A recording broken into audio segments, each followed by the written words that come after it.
እንኳን ለዐቢይ ጾም 7ኛ ሳምንት ለኒቆዲሞስ በሰላም አደረሳችሁ። እንዲሁም በዚች ዕለት ታስበው ለሚውሉ ቅዱሳን ዓመታዊና ወርሃዊ የመታሰቢያ በዓላቸው በሰላም አደረሳችሁ። ከዚህ በመቀጠል የዐቢይ ጾም 7ኛ ሳምንት ስለሆነው ስለ ኒቆዲሞስ እናሰማለን። የዐቢይ ጾም 7ኛው ሳምንት ኒቆዲሞስ ይባላል።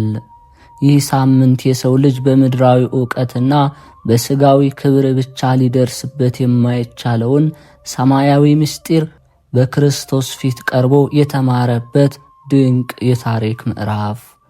ኒቆዲሞስ የአይሁድ መምህርና ባለሥልጣን ቢሆንም የነፍሱን ጥማት የሚያረካው ምንጭ ፍለጋ በሌሊት ወደ ብርሃኑ መጣ። ይህ ሳምንት በልባችን ያለውን ጥያቄ ይዘን በጸጥታ ወደ ጌታችን የምንቀርብበት የጽሞና ወቅት። ጌታችን ለኒቆዲሞስ የገለጠለት ከውሃና ከመንፈስ መወለድ የተባለው ሰማያዊ ምስጢር የሰው ልጅ በሥጋዊ ልደት ያጣውን ክብር በመንፈሳዊ ልደት በጥምቀት መልሶ እንደሚያገኝ የሚያበስር ሌሊት የድንቁርናና የፍርሃት ምሳሌ ነው። ኒቆዲሞስ በሌሊት መምጣቱ እኛም በኃጢአትና ድንቁርና ጨለማ ውስጥ ብንሆን እንኳ ክርስቶስን ስንከተል የብርሃን ልጆች እንደምንሆን የሚያስረዳን የክርስቲያን ፊደል ኒቆዲሞስ። ጌታችን ወደዚህ ምድር መጥቶ የምሥራቹን ቃል ሲያውጅ እስራኤላውያን የተቀበሉት በተደበላለቀ ስሜት ነበር።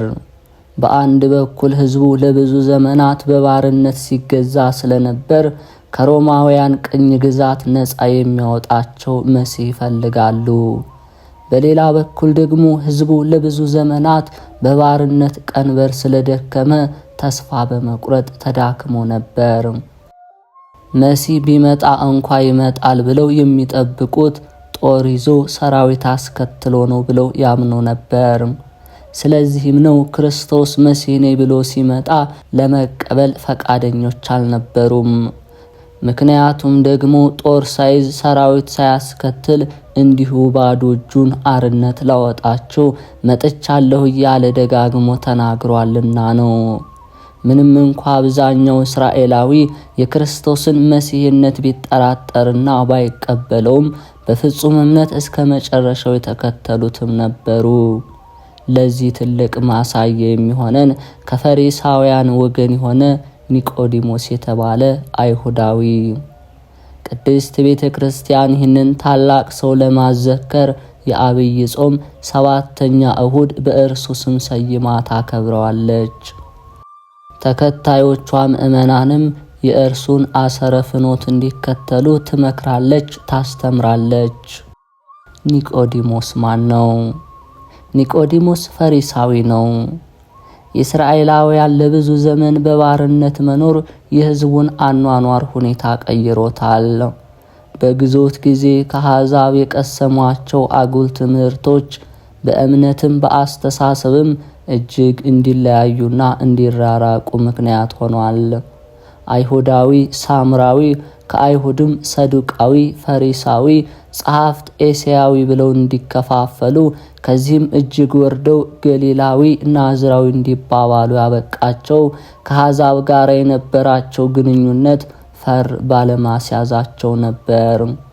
ፈሪሳውያን ደግሞ ሕግን በማጥበቅ ሕዝቡን የሚያስመርሩ፣ ቀሚሳቸውን በማስረዘም እነሱ የማይፈጽሙትን ሕግ በሕዝብ ላይ የሚጭኑ፣ ራሳቸውን ከሌሎች በላይ ከፍ ከፍ የሚያደርጉ፣ አባታችን አብርሃም እያሉ የሚመጻደቁ፣ አባታቸው አብርሃምን ሥራ ግን የማይሰሩ። ታዲያ ኒቆዲሞስ ምንም እንኳ ከፈሪሳዊ ወገን ቢሆንም ራሱን ከዚህ ሕዝብ ለይቶ ክርስቶስን ፍለጋ በፍጹም ልቡ የመጣ ፈሪሳዊ ነበር።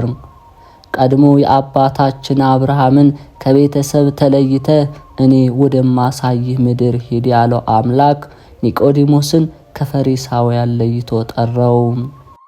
ኒቆዲሞስ የአይሁድ አለቃ ነው። ሮማውያን ሕዝቡን የሚያስተዳድሩት ከላይ ያለውን ዋና ስልጣን ተቆጣጥረው ታች ያለውን ሕዝብ ደግሞ ባህላቸውን በሚያውቅ ቋንቋቸውን በሚጠነቅቅ አይሁዳዊ ምሳሌ ነበር። አውሮፓውያን አፍሪካንን ለመቀራመት የተጠቀሙበት ስልት ይህ አይነት። ኒቆዲሞስ ምንም እንኳ ፈሪሳዊ ቢሆን አለቃ እንዲሆን በሮማውያን የተሾመ ባለስልጣን ነው።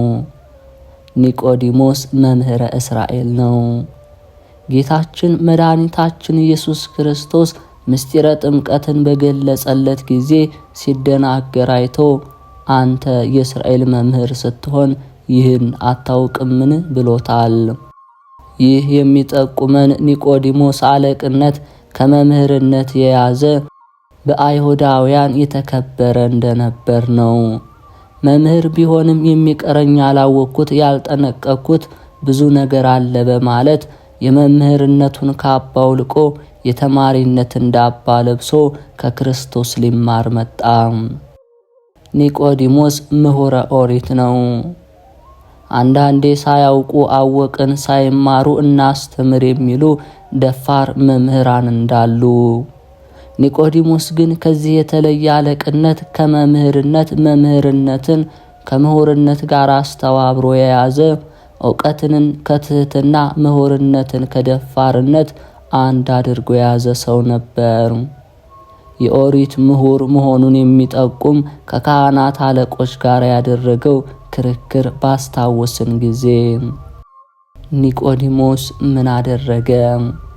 ለምስጢረ ጥምቀት መገለጥ ምክንያት ሆኗል። የአይሁድ የፋሲካ በዓል እየቀረበ ሲመጣ ክርስቶስ ቀኑ እንደደረሰ ለሐዋርያት ተናግሮ ወደ ኢየሩሳሌም መጣ። እንደ ሰውነቱ ሰለቼ ደከመ ሳይል ሕዝቡን ቀንና ሌሊት በትምህርትና በተአምራት ያገለግል ነበር። በዚህ ሰዓት ኒቆዲሞስ በሌሊት ገስግሶ ወደ ጌታችን መድኃኒታችን ኢየሱስ ክርስቶስ ይመጣል። በፊቱ ቀርቦም መምህር ሆይ ብሎ የእርሱን አላዋቂነት የክርስቶስን ማእመረ ኅቡዓትነት የተሰወረን አዋቂነት መሰከረ።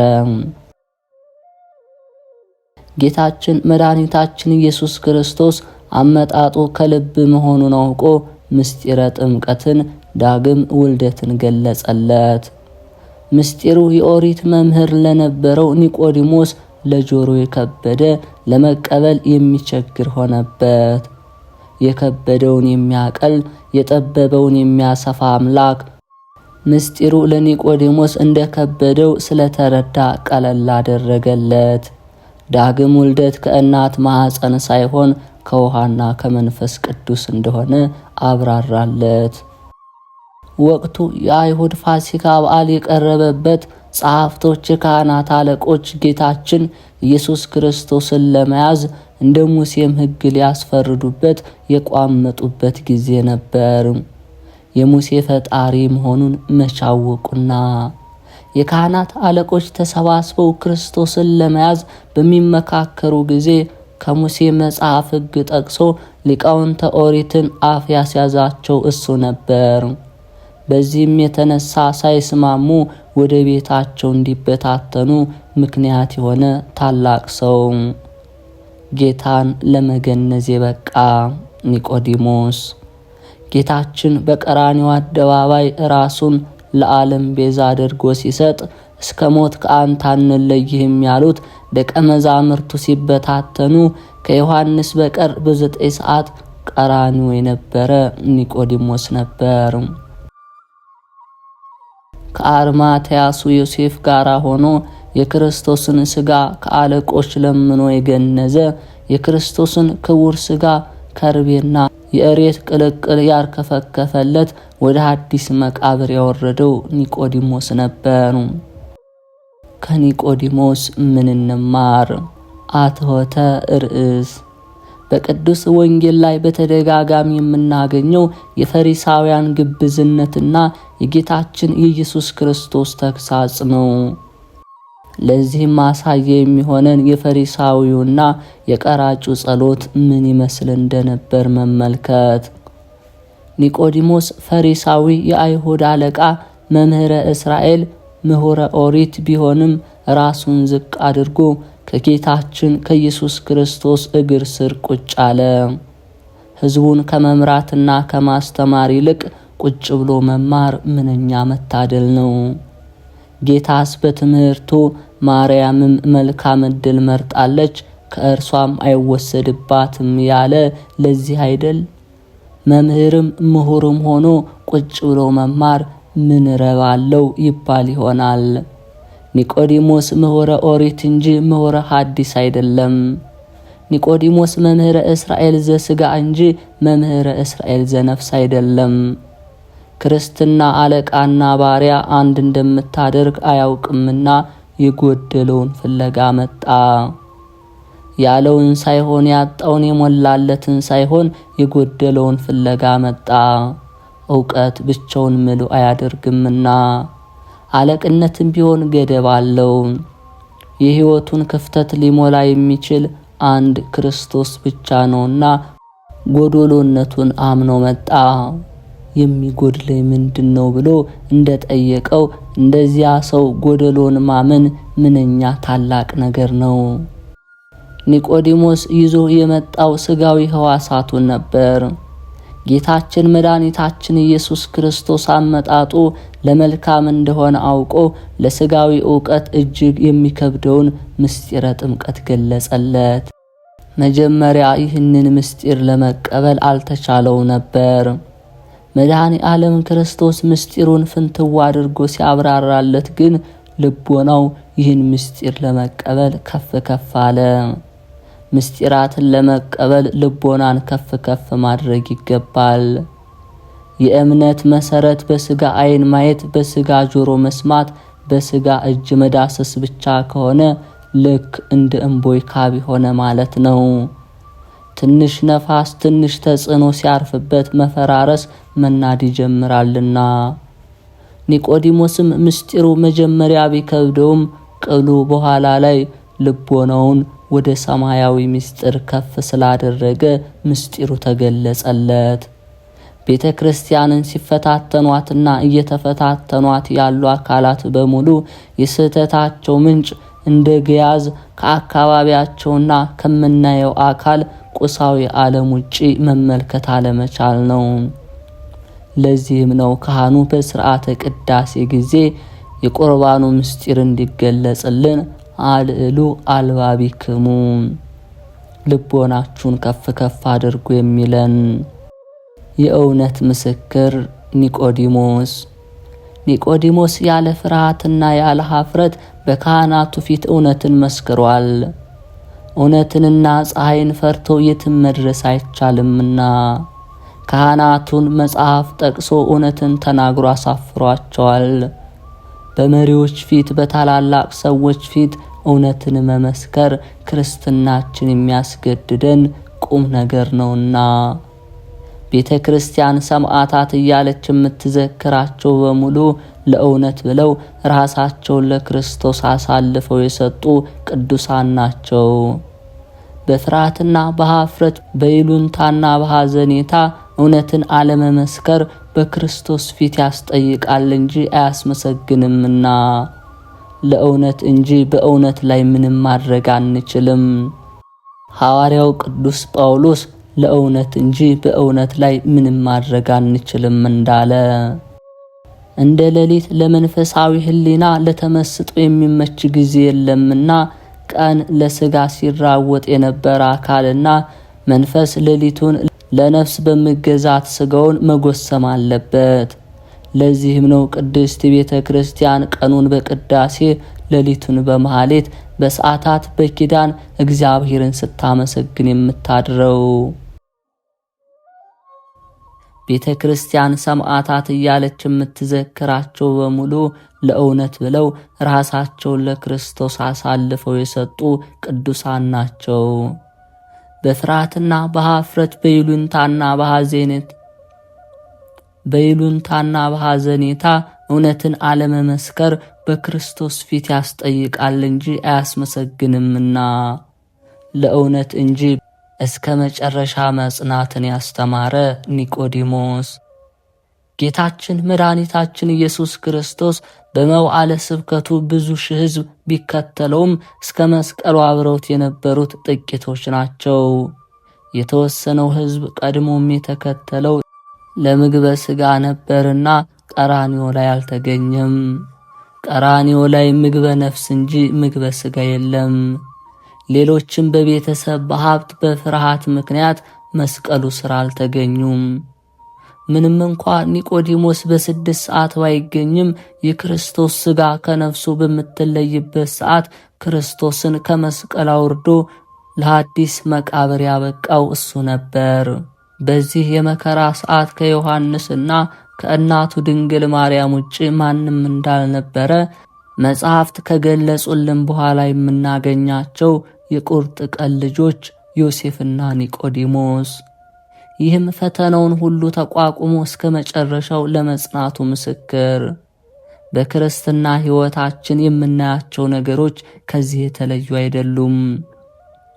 በምቹ ጊዜ የምናገለግል፣ ፈተና ሲመጣ ጨርቃችን አገልግሎታችን ጥለን የምንሮጥ፣ ሰበብ አስባብ ፈልገን የምናፈገፍግ ብዙዎቻችን፣ ዕውቀት ጣዖት ሆኖበት መሃል መንገድ የቀረው ሀብት ጣዖት ሆኖበት ሩጫ ያቋረጠው ጊዜ ጣዖት ሆኖበት ቅዳሴ የሚቀረውን ቆጥረን እንጨርሰው ይሆን?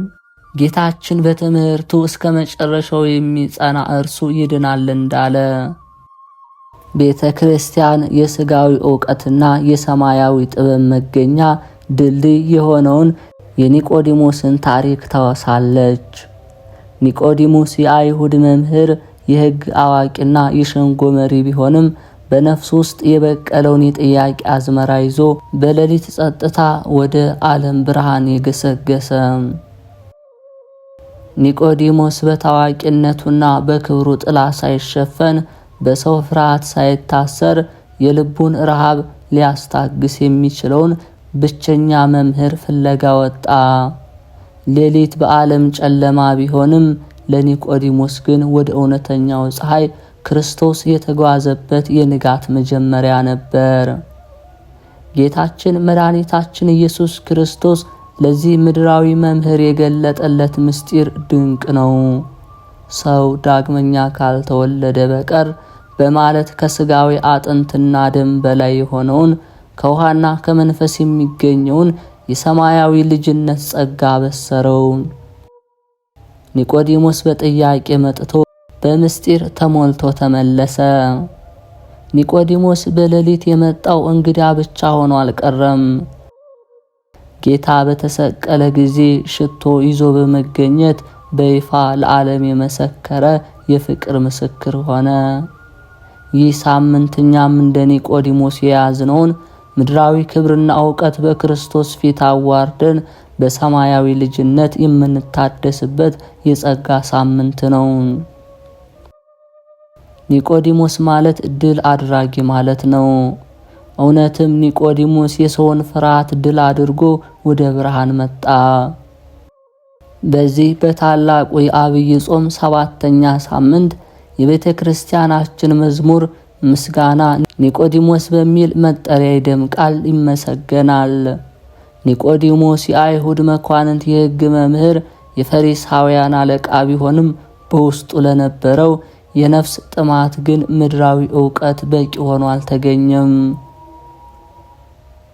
ኒቆዲሞስ በቀትር ሳይሆን በሌሊት፣ በታዋቂነቱ ሳይሆን በትህትና፣ በክብር ሳይሆን በፍለጋ ወደ ጌታ የመጣ። ኒቆዲሞስ እንዴት ብሎ በጠየቀ ጊዜ ጌታችን መድኃኒታችን ኢየሱስ ክርስቶስ የገለጠለት ምስጢር ድንቅ ነበር። ምድራዊ መምህር ስለ ሥጋዊ ልደት ሲያስብ፣ ሰማያዊ መምህር ግን ከውሃና ከመንፈስ ስለሚገኘው ከማኅፀን ሳይሆን ከጸጋ ስለሚወለደው ዳግም ልደት ጥምቀት አበሰረው። ይህ ሳምንት እኛም በጥምቀት ያገኘነውን ልጅነት በንስሐ የምናድስበት የጸጋ ማዕድ ነው። ኒቆዲሞስ በሌሊት ጀምሮ በቀትር የጨረሰ ሰው ነው። በመጀመሪያ በጥያቄና በፍርሃት ወደ ጌታ ቢመጣም በመቀጠልም በሸንጎ መካከል ስለ ጌታ ተከራከረ። በመጨረሻም ጌታ በተሰቀለ ጊዜ ሽቶ ይዞ በመገኘት በይፋ መሰከረ። ይህም እውነተኛ የክርስትና ጉዞ ከፍለጋ ተነስቶ ወደ ፍጹም ፍቅርና መስዋዕትነት እንደሚያሸጋግር የሚያሳይ የኒቆዲሞስ ሳምንት የእውቀት ብቻ ሳይሆን የትህትና ሳምንት ነው። አውቃለሁ ከሚል ትዕቢት ወጥተን እንደ ኒቆዲሞስ በክርስቶስ እግር ስር ተደፍተን መምህር ሆይ ምን ላድርግ ብለን የምንማርበት ልዩ ወቅት። ኒቆዲሞስ ሆይ በሌሊት መጥተህ የብርሃን ልጅ ከሆንክ እኛንም ወደዚያ ብርሃን ምራን። ይህም በምድራዊ ዕውቀት የገነነ በሃይማኖታዊ ስልጣን የከበረ በአይሁድ ሸንጎ የታወቀው ኒቆዲሞስ የነፍሱን ረሃብ ሊያስታግስ የሚችለውን የሕይወት እንጀራ ፍለጋ ወደ ጌታችን የመጣበትን ምስጢር የምናዘክርበት ወቅት ነው። ኒቆዲሞስ በቀትር ሳይሆን በሌሊት የመጣው ስለ ሁለት ነገር ነበር። አንደኛ ለክብሩና ለስልጣኑ ካለው ጥንቃቄ ሲሆን፣ ሁለተኛውና ዋናው ግን ዓለም በዝምታ በምትዋጥበት በዚያ የጽሞና ሰዓት ከጌታ ጋር ፊት ለፊት ተገናኝቶ የልቡን ጥያቄ ለመተርጎም ነው። ሌሊት ለዓለም ጨለማ ቢሆን ለኒቆዲሞስ ግን ከእውነተኛው የጽድቅ ፀሐይ ጋር የተገናኘበት መንፈሳዊ ንጋት ነበር። ጌታችን መድኃኒታችን ኢየሱስ ክርስቶስ ለኒቆዲሞስ የገለጠለትን ምስጢር ምድራዊውን አሰባበር የሚሰብር ነበር። ከውሃና ከመንፈስ ቅዱስ መወለድ የተባለው ሰማያዊ ሕግ የሰው ልጅ ከስጋዊ አጥንትና ደም በላይ የሆነ በመንፈስ ቅዱስ ጸጋ የሚገኝ አዲስ ማንነት እንዳለው አበሰረ። ይህ ሳምንት እኛም በጥምቀት ያገኘነውን ሰማያዊ ዜግነት የምናስብበት በንስሐም የምንታደስበት የጸጋ ወቅት ነው። ኒቆዲሞስ በሌሊት ወጥቶ በጥያቄ የጀመረው ጉዞ በመጨረሻም ጌታ በተሰቀለ ጊዜ መገኘቱ እውነተኛ እምነት ከምስጢራዊ ፍለጋ ተነስቶ ወደ ግልጽ ምስክርነትና መስዋዕትነት እንደሚሸጋገር የሚያስተምር የኒቆዲሞስ ሳምንት የትህትና ትምህርት ቤት ነው።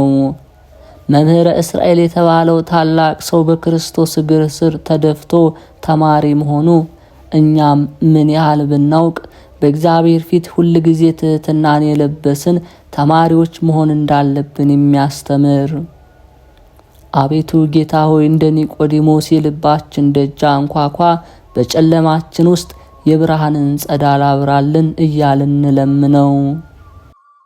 ቤተ ክርስቲያን የሥጋዊ ዕውቀትና የሰማያዊ ጥበብ መገኛ ድልድይ የሆነውን የኒቆዲሞስ ታሪክ ስታወሳ በዚህ ሰንበት እንደተገለጸው ጌታችን መድኃኒታችን ኢየሱስ ክርስቶስ ኒቆዲሞስ ለተባለ የአይሁድ አለቃ ያስተማረው ትምህርት የኒቆዲሞስ አስተማሪ ስብዕና ይነበባል፣ ይተረጎማል፣ ይዜማል። ኒቆዲሞስ የተባለው ሰው ወደ ጌታችን ኢየሱስ ሄደ። መምህር ሆይ ልታስተምር ከእግዚአብሔር አብ ዘንድ እንደመጣ እናምንብሃለን አለው። የአንበሳ ደቦል ተኛ አንቀላፋህም፣ በትንሣኤህም አንሳኝ ብሏል። ይህም መድኃኒታችን ኢየሱስ ክርስቶስ ለኒቆዲሞስ ያስተማረውን ትምህርት የሚያመሰጥር ድንቅ ምስጢር። ኒቆዲሞስ መምህር ሲሆን ራሱን ዝቅ አድርጎ የተማረ የትህትና አርአያ። ኒቆዲሞስ ፈሪሳውያን ብቻ ሳይሆን የፈሪሳውያን አለቃ፣ የኦሪት መምህር ብቻ ሳይሆን የኦሪት ምሁርም ነበር። በእርሱ ደረጃ የነበሩ ታላላቅ የአይሁድ ምሁራን መንፈሳዊ ስልጣናቸውና ሹመታቸው የእግዚአብሔር ስጦታ መሆኑን ረስተው በሕዝቡ ላይ የሚመጻደቁ ነበሩ። በዘመናችን ዕውቀትን የሚገልጥ እውነተኛ አምላክ የካህናት አለቃ ኢየሱስ ክርስቶስ ለቤዛ ዓለም ሲገለጥ የአይሁድ ምሁራን የጌታን መገለጥ አልወደዱትም። የእርሱ ትህትና የእነርሱን ትዕቢት የሚያጋልጥ ነበርና ወደ ጌታችን ኢየሱስ ክርስቶስ የሚሄዱትን ሁሉ ይነቅፉ፣ ይከሱ ነበር። ባለማወቅ ያደነደኑት የትዕቢት ልቦና ትህትናቸውን አጥፍቶባቸው ነበርና ዝቅ ብሎ በሰው ዘንድ በተናቁት በናዝሬትና በገሊላ እየተመላለሰ የሚያስተምር የዓለም ቤዛ የክርስቶስን ትምህርት እንዳይሰሙ ልባቸው ተዘግቶ ነበር። ጌታችንም የፈሪሳውያንን ሐሳባቸው በግብዝነት የተሞላና ከንቱም እንደሆነ ነግሯቸዋል። ለደቀ መዛሙርቱም ከጸሐፍቶች ከፈሪሳውያን ጽድቅ የሚበልጥ ሥራን እንዲሰሩ አስጠንቅቋቸዋል።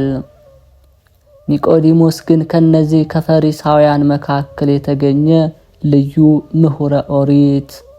ኒቆዲሞስ ራሱን ለእውነት ልቡን ለእምነት አዘጋጅቶ ከሁሉ ቀድሞ በሌሊት ክርስቶስን ፍለጋ የመጣ ከነዚህ ፈሪሳውያን ወገን ተለይቶ እንደ አባታችን አብርሃም ወደ ጽድቅ መንገድ የተጠራ ነበር። ወደ ጽድቅ መንገድ የተጠራ ነው። ሹመት ያለው ሁሉ ሳይጎድልበት በዙሪያው የነበሩት ከእኛ በላይ ማን አዋቂ አለ የሚሉ ከእውነት ጋር የተጣሉ ጌታችንን የሚያሳድዱ በእርሱም የሚቀኑና ጌታችንንም ለመግደል ዕለት ዕለት የሚመሰክሩ ሆነው ሳለ ኒቆዲሞስ ግን እውነትን ለማወቅ እልቅናው ሳይታሰበው ከአካባቢው ጋር መመሳሰልን ሳይመርጥ ራሱን ዝቅ አድርጎ ከጌታችን ከኢየሱስ ክርስቶስ ዘንድ ሊማር በሌሊት መጣ።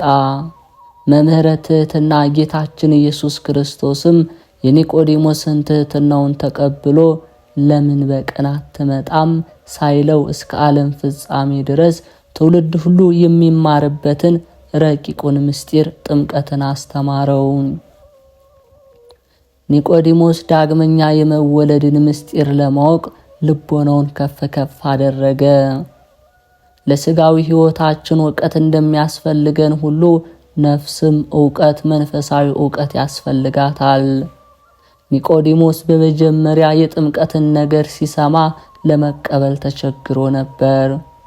ጌታችን ኢየሱስ ክርስቶስ ግን የኒቆዲሞስን አመጣጥ በማየት ልቦናውን ከፍ ከፍ ስላደረገ ምስጢረ ጥምቀትን እንደገለጸለት ሊቁ ቅዱስ ኤጲፋኒዎስ በሥርዓተ ቅዳሴ ላይ ምእመናንን በማነቃቃት ልቦናችሁን ከፍ ከፍ እንዲያደርጉ ምእመናን የቅዱስ ሥጋውና የክቡር ደሙን ምስጢር እንዲገልጽልን ከሥጋዊ መብል ሐሳብ ወደ ሰማያዊ መብል ልቦናችን እንድናነሳ ያሳስባል። ምእመናንም በጸሎተ ቅዳሴ ካህኑ የቅዱስ ኤጲፋኒዎስን ትእዛዝ ሲያሰማ በአምላካችን በእግዚአብሔር ዘንድ አለን በማለት እንመልሳለን።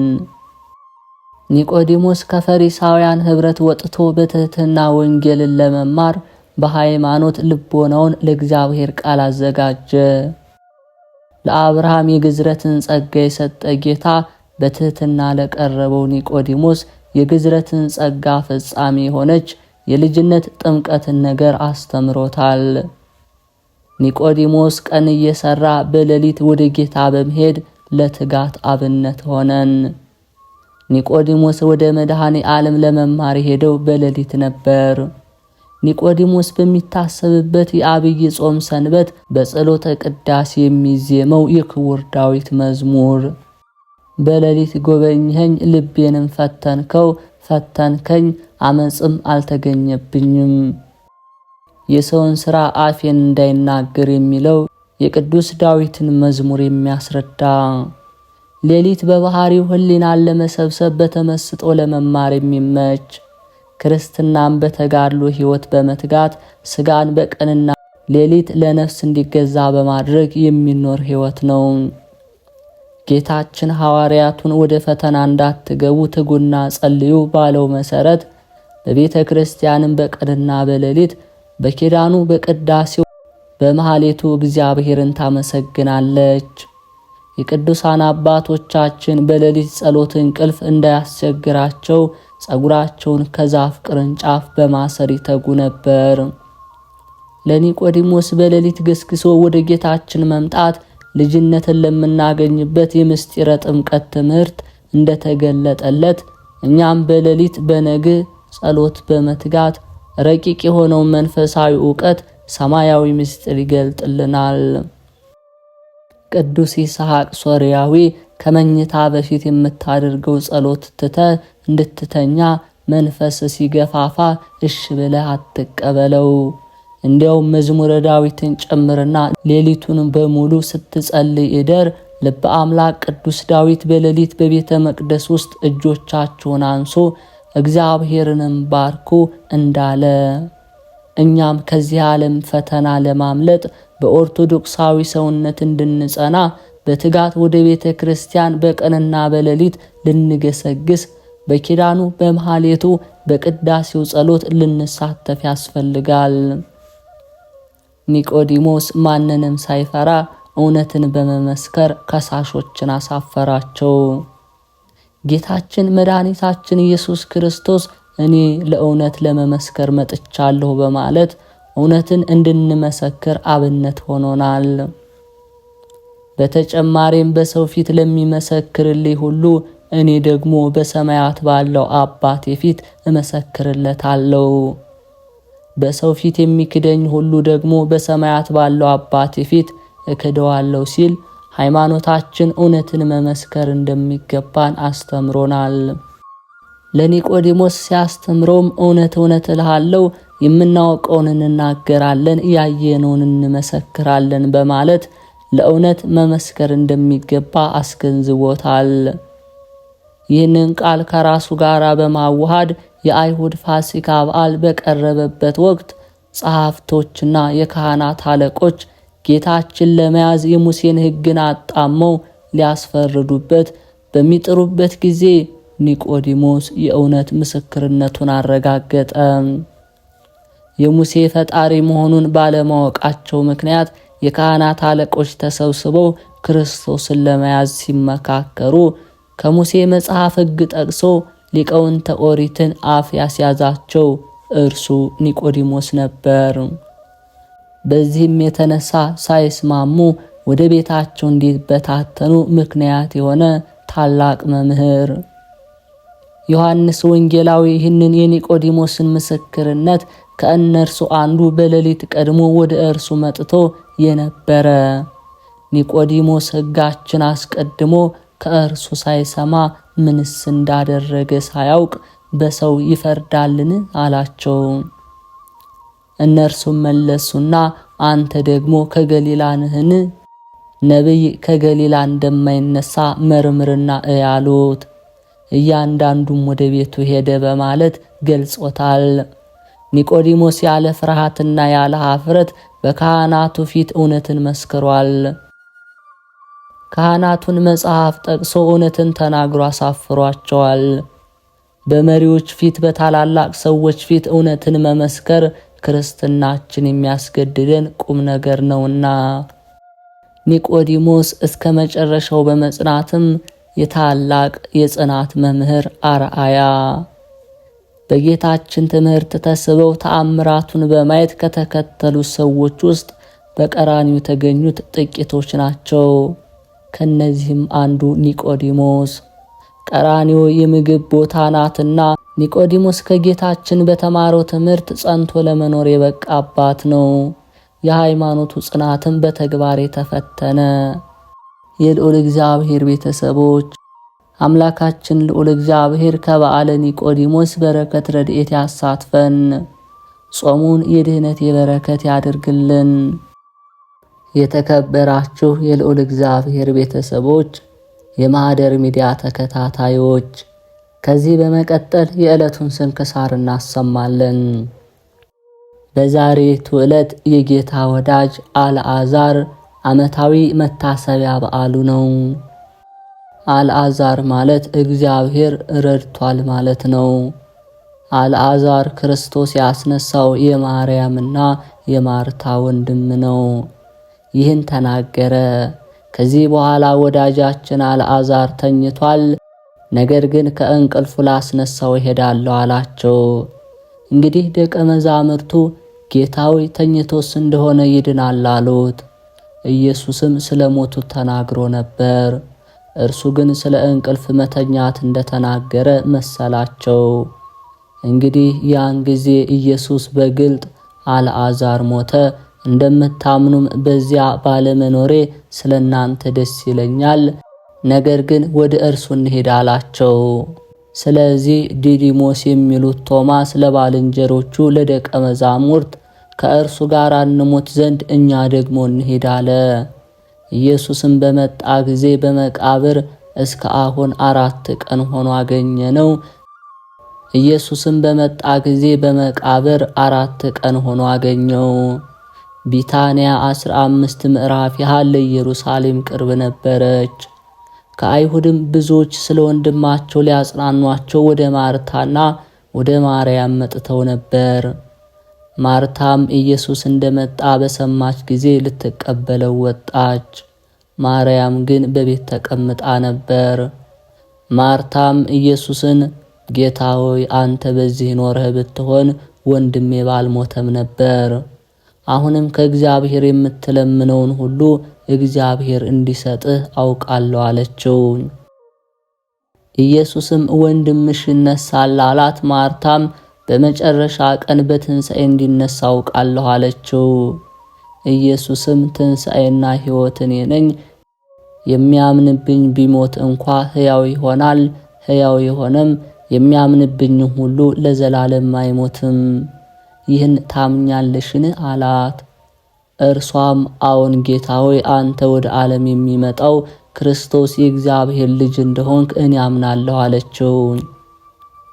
ከፋሲካ በፊት በ6ኛውም ቀን ኢየሱስ ክርስቶስ ከሙታን ያስነሳውን አልዓዛር ወደ ነበረበት ወደ ቢታንያ መጣ። በዚያም እራት አደረጉለት። ማርታም ታገለግል ነበር። አልዓዛር ግን ከእርሱ ጋር ከተቀመጡት አንዱ ነበረ። ማርያምም ዋጋው እጅግ የከበረ የጥሩ ናርዶስ ሽቶ ንጥር ወስዳ የኢየሱስን እግር ቀባች። በጠጉሯም እግሩን አበሰች።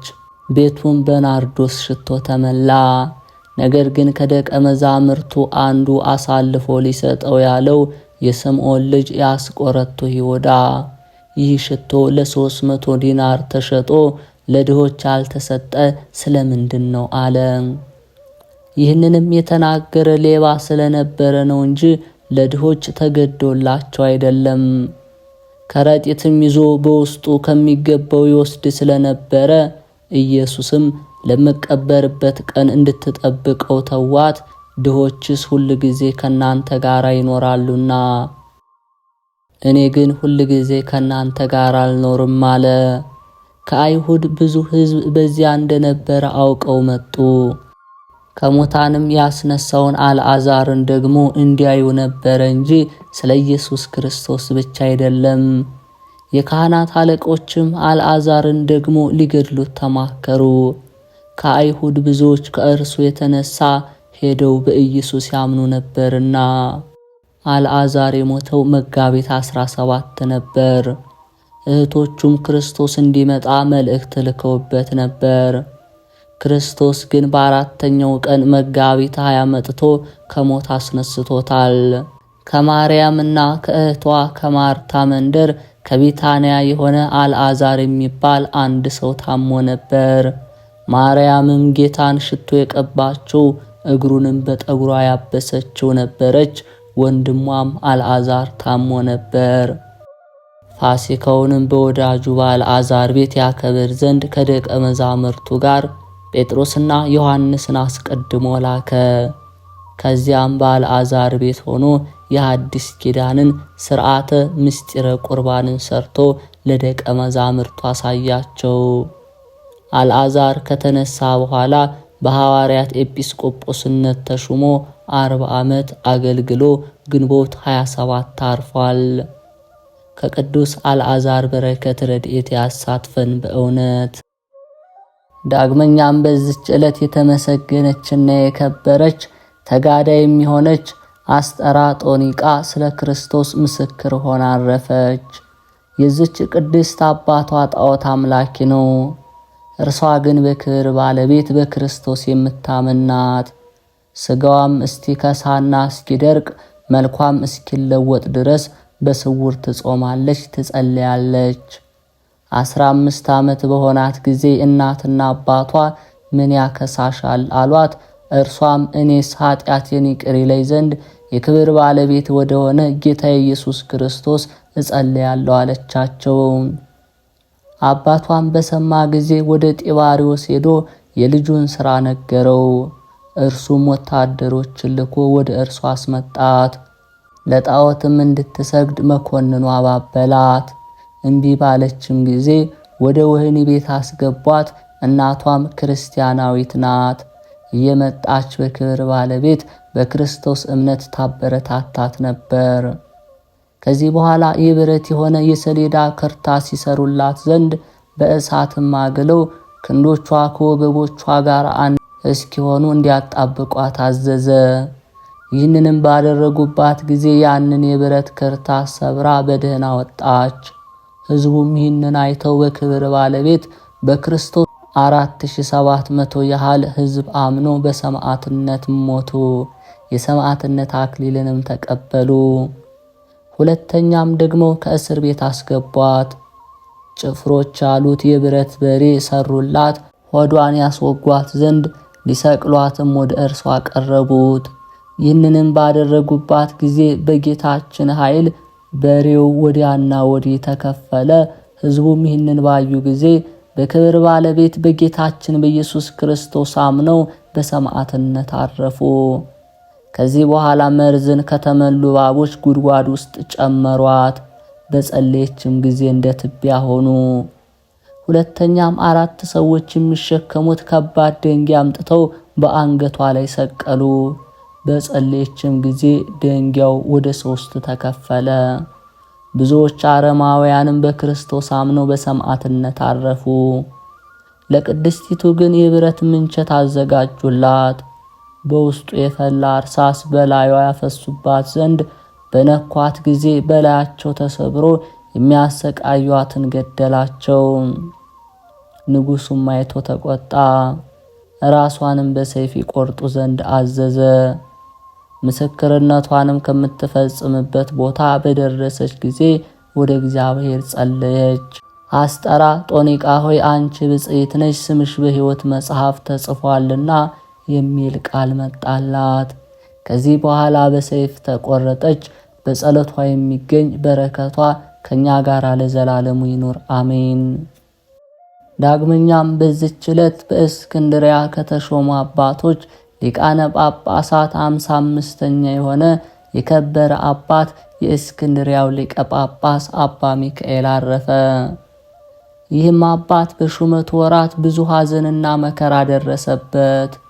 ጎህ በሚባል ሀገር የተሾመ የዚህን የኃላፊውን ዓለም ክብር የሚወድ አንድ ክፉ ኤጲስቆጶስ ነበር። በሀገረ ስብከቱም ውስጥ ደነው ስር በሚባል ሀገር ያሉ ምእመናን የቤተ ክርስቲያናቸውን ሕንፃዋን አደሱ።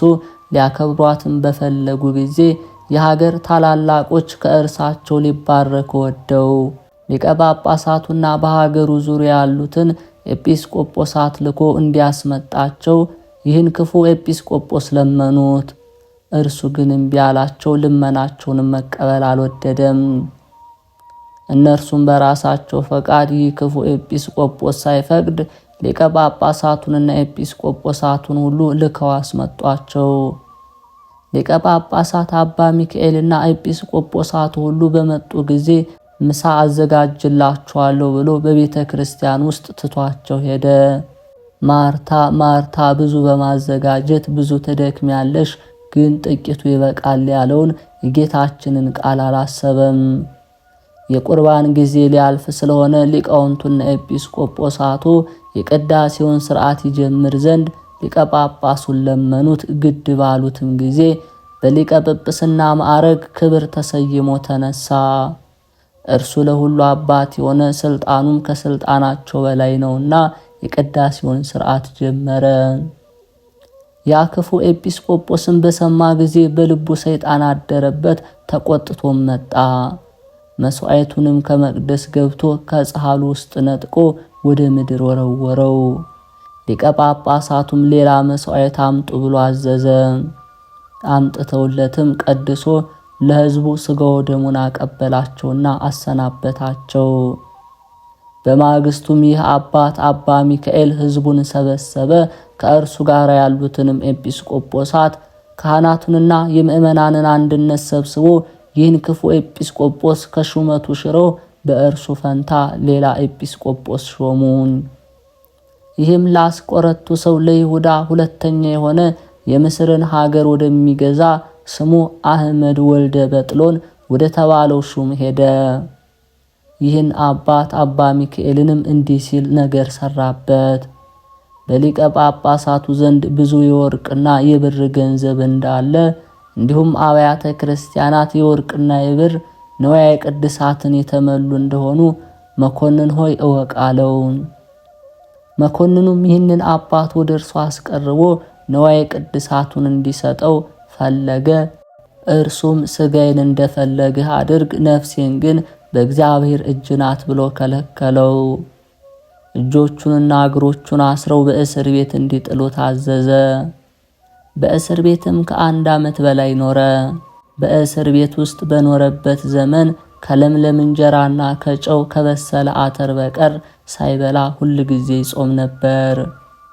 ከዚህ በኋላ አንድ ጸሐፊ ምእመን ዮሐንስ የሚባል መጥቶ ለዚህ ለከበረ አባ ሚካኤል ዋስ ሆነው ለመኮንኑ አባ ሚካኤል 20,000 ወርቅ ዲናር እንዲሰጠው ሆኖ ከወህኒ ቤት ወደ ቤቱ ሄደ። ጥቂት ቀን ተቀመጠ። ታላላቆች ምእመናንና የአስቄጥስ ገዳም መነኮሳት 10,000 የወርቅ ዲናር ሰበሰቡ። የእስክንድርያ ሀገር ሰዎች ከምድራቸው አንዱን ለ10,000 ዲናር ሸጦ 20,000 እስኪሞላ ሰበሰቡ። ሊቀ ጳጳሳቱም ለመኮንኑ ይህንን 20,000 ወርቅ ዲናር ሰጠው። መኮንኑም 10,000 የወርቅ ዲናር እንደ ግብር ሆኖ በየዓመቱ እንዲከፈል ጽፎ አስፈረመው። ጊዜውም ሲቀርብ ይህ አባት አባ ሚካኤል ከምእመናን ሊለምን ተነስቶ ወጣ። በልበይስ ወደ ተባለም ሀገር ደርሶ አንዲት ቀን ዋለ። እርሱም አንድ ምስኪን ወደሆነ ድሃ መነኩሴ ገባ። ከሊቀ ጳጳሳቱም ቡራኬ ተቀብሎ ተመልሶ በበር አጠገብ ከረድኡ ጎን ቆሞ አትዘን፣ በልብህ አትተክዝ፣ ከዛሬቱ ዕለት እስከ 40 ቀኖች ትድናለህ፣ በላይ ያለውን የዕዳ ደብዳቤ ትቀበላለህና ለመኮንኑ ምንም አትስጠው ብለህ ለአባት ሊቀ ጳጳስ ንገረው አለው። ያረድኡም እንዳለው ነገረው። ድሃውም መነኩሴ ፈለጉት፣ ግን አላገኙትም። 40 ቀኖች ሳይፈጸሙ ያ መኮንን በክፉ አሟሟት ሞተ። በእርሱ ፈንታ ልጁ ተሾመ። ለዚህም አባት ያንን የዕዳ ደብዳቤ መለሰለት። ይህም አባት ድሃው መነኮስ ትንቢት እንደተናገረ ደብዳቤውም ተቀብሎ ቀደደው፣ ከዕዳም ዳነ። ይህም አባት በታላቅ መከራና በሐዘን በሹመቱ ዘመን 29 ዓመት ከኖረ በኋላ በፍቅር በሰላም አረፈ። በረከቱም ከኛ ጋር ትኖር አሜን። መጋቢት 20 የሚከበሩ ዓመታዊ ቅዱሳን በዓላት፦ ቅዱስ አልዓዛር ጻድቅ ሐዋርያ ወይም የጌታ ወዳጅ፣ ቅድስት ብጽዕት ሰማዕት አስጠራ ጦኒቃ። ቅዱሳን ሰማዕታት፦ እናታችን ቅድስት ጽጌ ሥላሴ ኢትዮጵያዊት፣ ቅዱስ አስቀራን ሰማዕት። ወርሃዊ ቅዱሳን በዓላት፦ ቅዱስ ቴዎድሮስ ሊቀ ሰራዊት፣ ቅዱስ ዮሐንስ ሐጺር፣ ቅዱስ አክሎግ ቀሲስ፣ ቅዱስ አጼ ካሌብ ጻድቅ ንጉሠ ኢትዮጵያ። ጌታ ኢየሱስን ብታምኚስ የእግዚአብሔር ክብር እንድታይ አልነገርኩሽምን አላት። ይህንንም ብሎ በታላቅ ድምፅ አልዓዛር ሆይ ወደ ውጭ ና ብሎ ጮኸ። የሞተውም እጆቹና እግሮቹን በመገነዝ እንደተገነዘ ወጣ። ፊቱን በጨርቅ እንደተጠመጠመ ነበር። ጌታ ኢየሱስም ፍቱትና ይሂድ ተውት አላቸው። የተከበራችሁ የልዑል እግዚአብሔር ቤተሰቦች፣ የማህደር ሚዲያ ተከታታዮች፣ ይህንን መንፈሳዊ ቻናል ቪዲዮውን ላይክ፣ ሰብስክራይብ በማድረግ ሐሳብ አስተያየታችሁን ኮሜንት ላይ በማስፈር በየዕለቱም የቅዱሳንን ታሪካቸውን፣ ስንክሳር እንዲሁም የተለያዩ የቤተ ክርስቲያናችን ቀኖናና ዶግማ የጠበቁ የጸሎት መጽሐፍትን ለእናንተ የምናደርስ መሆኑን እየገለጽን በስደት ላይ ያላችሁ በስራ ላይና በማይመች ሁኔታ ውስጥ ሆናችሁ ይህንን ሁሉ ጊዜ የምታገኙ መሆኑን እናሳውቃለን።